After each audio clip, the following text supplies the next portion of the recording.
พี่น้องเอ้ยเมื่อคืนนี่ฝนตกที่แม่ดอกมีแห้งชุ่มชื่นไปเบิดเลยอ่ะบอกฝนตกอะไรยังกระชุ่มชื่นต้นไม้กระเขียวชุ่มชื่นจ้าตื่นมาเขารู้สึกสดชื่นรดฝนตกนะพี่น้องเห็นว่าเขียวจะขักแท้เนาะสบายดียามเช้าเด้อจ้าพี่น้องจ้าฟังเสียงนกป้าฝนขักกะลีฝนตกเมื่อคืนพี่น้อง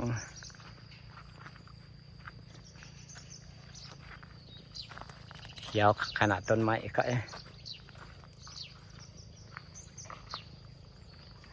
พอฝนตกใส่มันก็สีเขียวจังสีแล้วนะพี่น้องพอจะได้เอาหญ้ามาปลูกใส่ตอนมันสุ่มจังสีเลยนะปลูกแล้วก็ตายพอปลูกตอนนั้นมันแดดเลยนี่ก็อยากให้มันเกิดนะปลูกตายสีเขียวมีความรู้สึกว่าเขียวไปเบิดถีบเลยตอนนี้อยากบอกว่า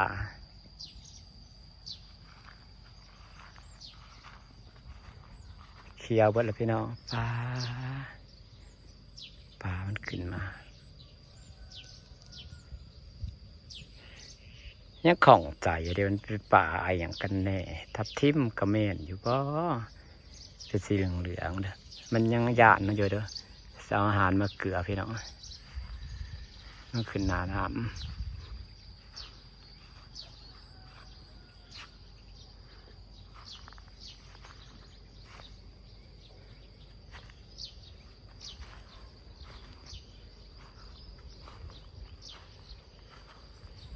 ต้องเจาะเปิ่ง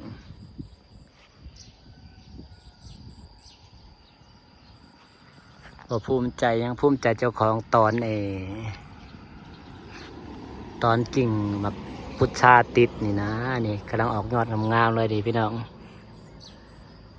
ดีใจเด้มันนึกว่าสิตอนติดเป็นตอนนี้ออกยอดแล้วบรรยากาศงามเศร้าจ้า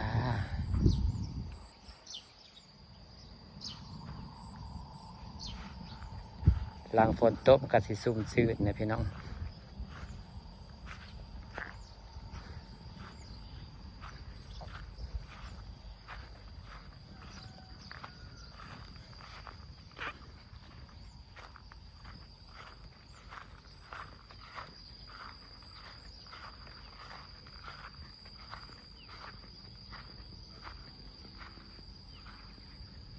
เหลือใจฉัน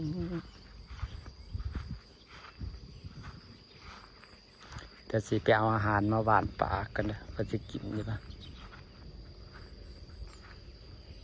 มันสิมีตัวใหญ่ๆพี่น้องเลยสิหลักจอบถ่ายมันขึ้นมาหนาน้ำเนี่ยตัวเหลืองๆงามๆป่าในหรือป่าอย่างกันแน่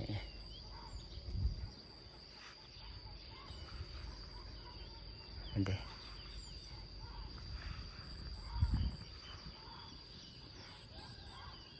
จะเป็นตัวยาวๆเหลืองๆงามๆ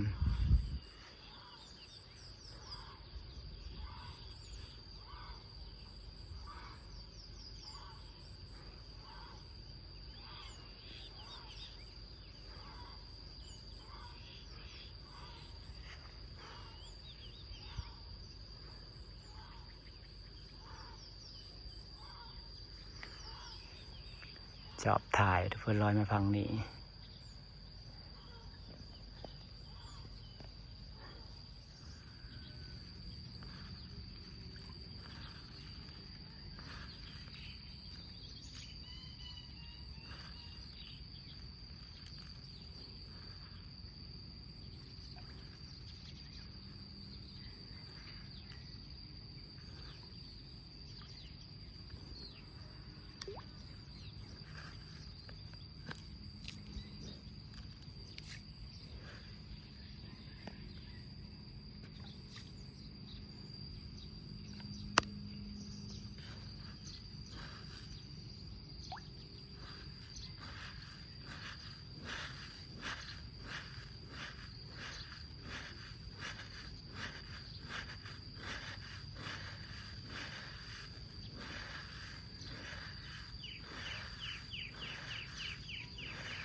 บรรยากาศยามเช้าเกลือปลาอีกแล้ว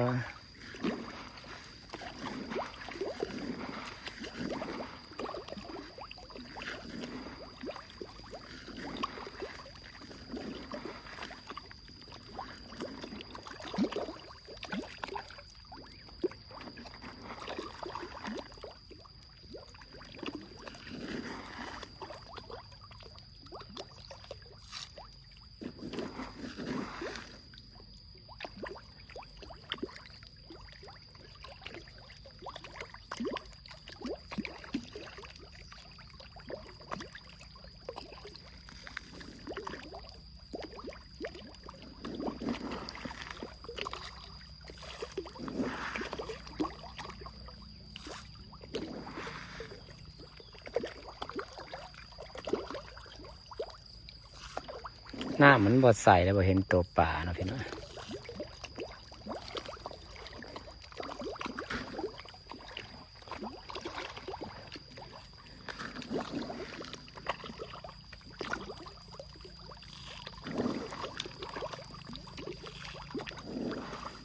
แต่ยังกระบหลายเท่าปลาน้อยดอกพู